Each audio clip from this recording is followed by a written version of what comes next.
among the many things in sports that I just can't stand is when a team doesn't take care of business against one of our rivals. And that is exactly what happened Monday night to end week 4. Now, the Packers were taking a siesta after beating the Lions. So it was up to the Giants to go to Minnesota and blow them out. And they couldn't even do that for some reason. They never led in the game, and Odell Beckham only had 23 total yards. And all Eli had to do was rain down those passes on Minnesota, and he couldn't do it. So, you know what, Eli Manning?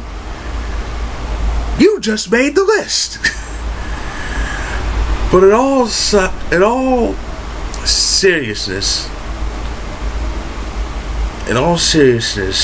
Eli has to visit Lambeau this upcoming Sunday and face a gang of pissed off Packer fans who are flabbergasted that Eli couldn't beat the Vikings. So he's gonna get it on Sunday.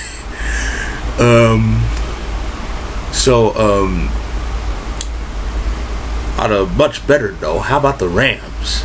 The Rams are 3-1 and winning 3 straight after getting shut out against San Francisco. Now, I had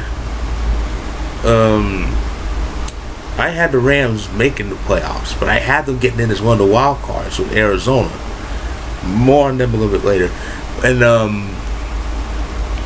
but they're 3-1 and are actually the first place team. I know only a quarter of the season is gone, but they are 3-1, standing on top of the NFC West. They're on pace to go 12-4. They could win the division. I'm not saying they could. I'm not saying they will, but they could. But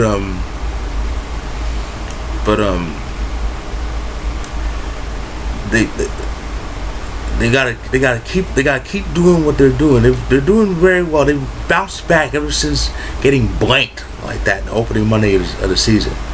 So we'll see what happens with the LA Rams. We'll see if playoff football returns to LA for the first time in 22 years when the old Raiders made it. But speaking of the Raiders, they're 3-1 too. Oh, what are they trying to pull? They're right behind Denver. Like I said, it's early, and it is the Raiders. They have 12 games left. That's plenty of time for them to fall off the wagon. Or maybe they don't. Who knows? Maybe they could shock people. Maybe they could overtake Denver. That's always possible. Of course, Denver is 4-0 too. They beat up Tampa Bay, something everybody else does. And on the flip side, Arizona. I mentioned Arizona. The Cardinals are falling flat. I mean, they are falling hard. I don't know what's up with them. But more importantly, what the hell is going on with the Panthers? You know, it's amazing. Counting the Super Bowl, they've lost 4 of their last 5 games.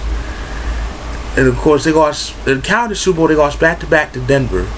And their one win came against the Niners. I mean, come on. They rained nearly 50 points on them. And then they let Minnesota waltz in there and sack Cam Newton so many times, ridiculous. Now they let Atlanta mess them up. I mean, what's going on? What is going on in Charlotte?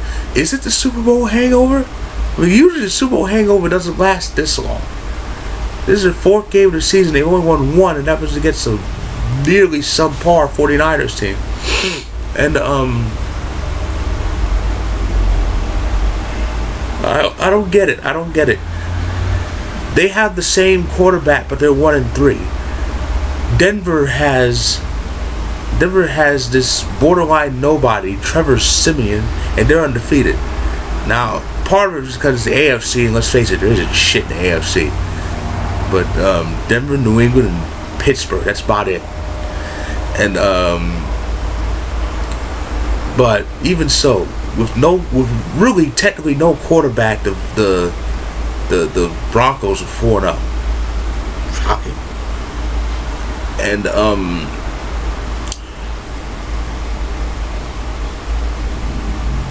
something needs to get better. They need to get better for the Panthers. The Panthers have Tampa. The Panthers have Tampa this upcoming Monday, so that should get them back on track. I mean, Tampa, well, sucks, but speaking of sucking, those Patriots got shut out. Ooh, that was a highlight of the week. The New England Patriots got shut out by the Bills and that defense run by Rob Ryan, head coach Rex Ryan's twin brother. And I think a lot of people said this too. They faced Rex, but they never faced Rex and Rob. But in all seriousness, yeah, the Patriots. This is the first time the Patriots got shot at home in over 20 years. That's a hell of a streak right there. Scoring at least a field goal, hell, at least a safety, in every home game since 1993. That's amazing. And thank God, surprisingly, nobody in the media has used the "well, Brady wasn't playing" excuse, which only the Patriots would get the excuse their best player wasn't playing, so of course they lost. Nobody else gets that pass, especially us. But Brady will be back Sunday against Cleveland. Though let's face it, if I'm Belichick, I don't start Brady for that game. It's Cleveland. Do you really need Tom Brady to beat Cleveland? I mean, come on. And the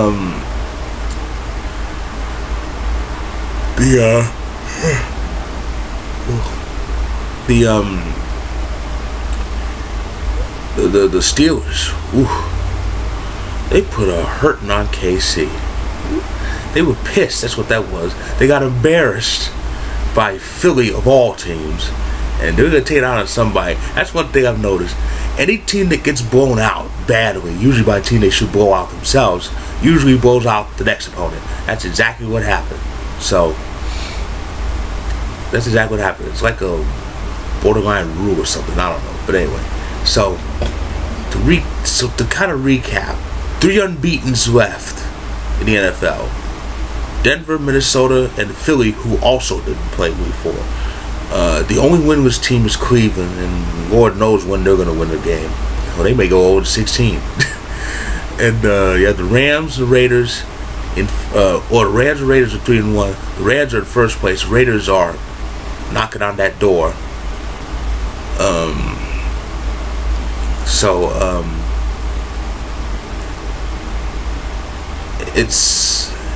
It's going to be amazing. It's gonna be amazing now that the NFL is in the month of October. So October usually determines if a team's really gonna do anything in November, December on, because September's like a starting point. October kind of tells the tale on whether a team is going places or is pretty much doomed. So regarding week 5, week 5 starts tomorrow with the Cardinals and 49ers. The Sunday night game is Giants-Packers. The Monday night game is Tampa Bay and Carolina. So with that I would say good day, fellow football fans.